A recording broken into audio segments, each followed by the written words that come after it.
మీ ప్రభుత్వం ఎల్లకాలం ఉండదు. మీ ప్రభుత్వం ఎల్లకాలం ఉండదు. ఒక తప్పుడు సాంప్రదాయానికి మీరు బీజం వేస్తా ఉన్నారు. ఇదే తప్పుడు సాంప్రదాయం ఒక సునామీ అవుతుంది. రేపొద్దున మీ నాయకులందరికీ కూడా ఇదే గతి పడుతుంది. ఇదే జైల్లోనే మీరంతా కూడా ఉంటారు. గమనించుకోవాలని చెప్తా ఉన్నా. ఒక తప్పుడు సాంప్రదాయానికి మీరు నాంది పలుకుతా ఉన్నారు. ఒక తప్పుడు పద్ధతికి మీరు నాంది పలుకుతా ఉన్నారు. మార్పు తెచ్చుకోకపోతే మాత్రం రెడ్ బుక్లు మీరు ఒక్కరే పెట్టుకుంటారని చెప్పి మీరు అనుకుంటున్నారేమో. రెడ్ బుక్ పెట్టుకోవడం అన్నది చాలా సులభమైన పని. రెడ్ బుక్ పెట్టుకోవడం అన్నది చాలా సులభమైన పని. నేను మనం మీ విలేకరు కృష్ణకు చెప్పి, కృష్ణ నువ్వు ఒక రెడ్ బుక్ మెయింటైన్ చేయంటే కృష్ణ కూడా మెయింటైన్ చేస్తాడు ఒక రెడ్ బుక్. నీ పేరేం పేరన్నా? రవికి చెప్పి, రవి నువ్వు ఒక రెడ్ బుక్ మెయింటైన్ చేయ రవి అని అంటే రవి కూడా మెయింటైన్ చేస్తాడు. అదే కదా ఘనకార్యం కాదు, గొప్ప పని కాదు. ఆ తర్వాత రెడ్ బుక్ లో పెట్టిన పేర్లన్నీ చూసుకొని వాళ్ళని ఇరికించడము, వాళ్ళ ఇళ్లను ధ్వంసం చేయడము, వాళ్ళ ఆస్తులను ధ్వంసం చేయడము, వాళ్ళ మీద దొంగ కేసులు పెట్టడము, ఇదే ఒక పరిపాలన కింద రాజ్యాధికారం చేయడం మొదలు పెడితే మాత్రం రాజ్యాధికారం ఎలా ఉంటుంది అని అంటే ఇప్పుడు చంద్రబాబు నాయుడు గారి పాలన ఎలా ఉందో అలా ఉంటుంది. చంద్రబాబు నాయుడు గారి ప్రభుత్వం వచ్చి మూడు నాలుగు నెలలు కూడా కాయిపోలా. ఈ 3-4 నెలల్లో చంద్రబాబు నాయుడు గారి పరిపాలన ఎంత దారుణంగా ఉంది అని అంటే నిజంగా నాకు ఆశ్చర్యం కలిగించే విషయాలు, ఆశ్చర్యం కలిగించే విషయాలు కనిపిస్తాయి. ఇదే పెద్ద మనిషి చంద్రబాబు నాయుడు గారు ఎంత రెడ్ బుక్ పాలనలో నిమగ్నమై ఉన్నాడు అని అంటే, పరిపాలన ఎంత గాలికి వదిలేశాడు అని అంటే, ఇదే పెద్ద మనిషి చంద్రబాబు నాయుడుకు తుఫాను వస్తా ఉంది అని సంకేతం తెలుసు.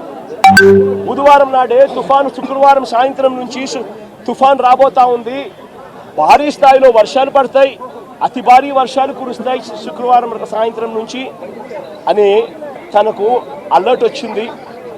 బుధవారం నాడే చంద్రబాబు నాయుడు దగ్గర బుధవారము, గురువారము చంద్రబాబు నాయుడు గారి ప్రభుత్వం పూర్తిగా అధికారం, పూర్తిగా కూడా చంద్రబాబు నాయుడు గారి గవర్నమెంట్ అన్ని రకాలుగా ఫెయిల్ అయి మొట్టమొదటిసారిగా 60 మందికి పైగా చనిపోయిన పరిస్థితుల మధ్య విజయవాడ అంతా అతలాకుతలం అవుతా ఉంటే టాపిక్ డైవర్ట్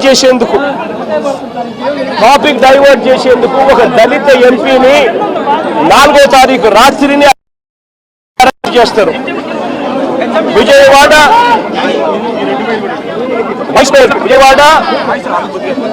డిప్యూటీ మేయర్ను అరెస్ట్ చేస్తారు.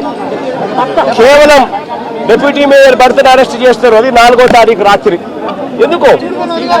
ఎందుకంటే ఇక్కడ చంద్రబాబు నాయుడు గారు పూర్తిగా ఫెయిల్ అయిపోయిన పరిస్థితుల్లో, 60 మంది చనిపోయిన పరిస్థితుల్లో చంద్రబాబు నాయుడు గారి గవర్నెన్స్ ఫెయిలియర్ను దారి మళ్లించేందుకు, డైవర్ట్ చేసేందుకు అరెస్ట్ చేస్తారు.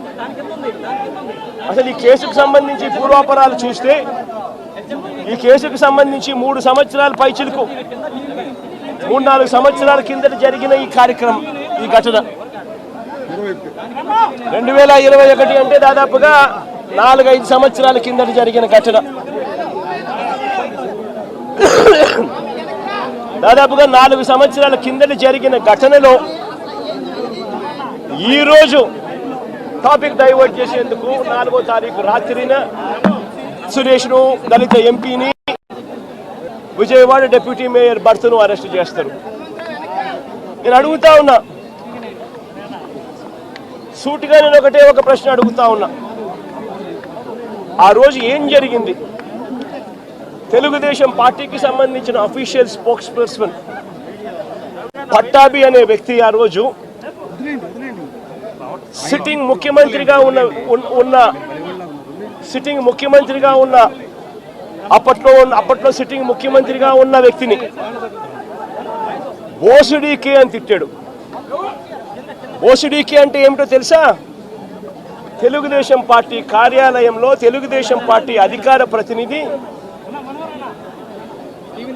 ముఖ్యమంత్రిని ఆ రోజు అన్న మాట లంజా కొడక అని.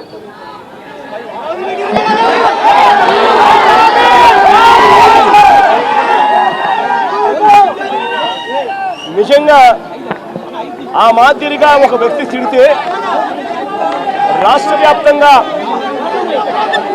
ఆ ముఖ్యమంత్రిని ప్రేమించే వాళ్ళు, వైఎస్ఆర్ కాంగ్రెస్ పార్టీని అభిమానించే వాళ్ళు, రాష్ట్ర వ్యాప్తంగా ఉన్న వాళ్ళందరికీ కూడా కడుపు మండదా? ఎవరైనా చెబితేనే వాళ్ళు వచ్చి చేస్తారా?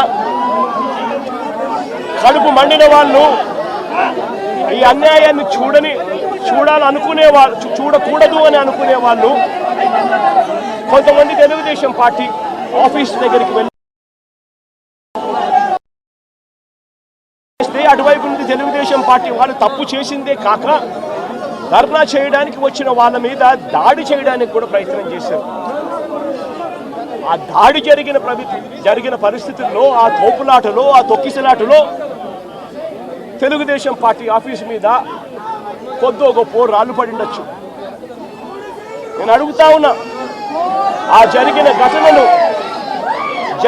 ఘటనను ముఖ్యమంత్రిగా నన్ను అన్నా కూడా నేను చంద్రబాబు నాయుడు గారి మీద కక్ష సాధింపు చర్యతో వ్యవహరించాల. రాళ్ళు పడినాయి అని చెప్పి ఎప్పుడైతే తెలిసిందో వెంటనే అటువంటి ఆ ఘటనకు పోయిన వాళ్ళందరినీ కూడా ఎవరెవరు పోయారు అని చెప్పి ఆధారాలు చూసి, అక్కడున్న సీసీ కెమెరాలో, అక్కడున్న ఒక్కొక్క సెల్ ఫోన్ లొకేషన్స్, ఇవన్నీ ఆధారాల మేరకు చూసుకొని ఎవరెవరైతే పోయారో వాళ్ళందరినీ కూడా 41A ఇచ్చి వాళ్ళందరినీ కూడా అరెస్ట్ చూపించి కోర్టులో ప్రొడ్యూస్ చేయడం కూడా జరిగింది. ఎందుకంటే 7 ఏళ్ల లోపు ఉన్న కేసు ఇది. శిక్షా కాల పరిమితి 7 ఏళ్ల లోపు ఉన్న శిక్షా కాలం పరిమితి ఉన్న కేసు ఇది. కాబట్టి దీంట్లో అరెస్ట్ చేయడం అన్నది it does not serve the purpose. కాబట్టి 41A ఇచ్చి కోర్టుకు హాజరుపరచడం కూడా జరిగింది. మన ఇంత నిబద్ధతతో ఆ రోజు మేము అడుగులు వేశాం. ఇంత నిబద్ధతతో ఆ రోజు నిబద్ధతతో అడుగులు వేసి వాళ్ళందరినీ కూడా హాజరుపరిచి 41A కింద వాళ్ళందరికీ కూడా నోటీసులు ఇచ్చి వాళ్ళందరినీ కూడా కోర్టు ప్రొడ్యూస్ చేశారు. నేను అడుగుతా ఉన్నా, ఈరోజు సురేష్ కానీ లేకపోతే వీళ్ళు అరెస్ట్ చేసిన డిప్యూటీ మేయర్ హస్బెండ్ కానీ వీళ్ళల్లో ఏ ఒక్కరైనా కూడా ఆ రోజు కనీసం లొకేషన్లో ఉన్నారా? వీళ్ళ సెల్ ఫోన్లు ఎక్కడున్నాయో ట్యాగ్ చేస్తే తెలియదా? తెలుగుదేశం పార్టీ ఆఫీసులో సీసీ కెమెరాలు ఉండవా? ఆ సీసీ కెమెరాల ఫుటేజ్ చూస్తే తెలియదా? మరి అలాంటప్పుడు వీళ్ళెవరూ లేనప్పుడు 4 ఏళ్ల తర్వాత జరిగిన ఘటనలో మీరు ఇష్టం వచ్చినట్టుగా ఇప్పుడు మళ్ళీ దాన్ని తవ్వి దాంట్లో ఫాల్స్ విట్నెస్లని జోడు చేసి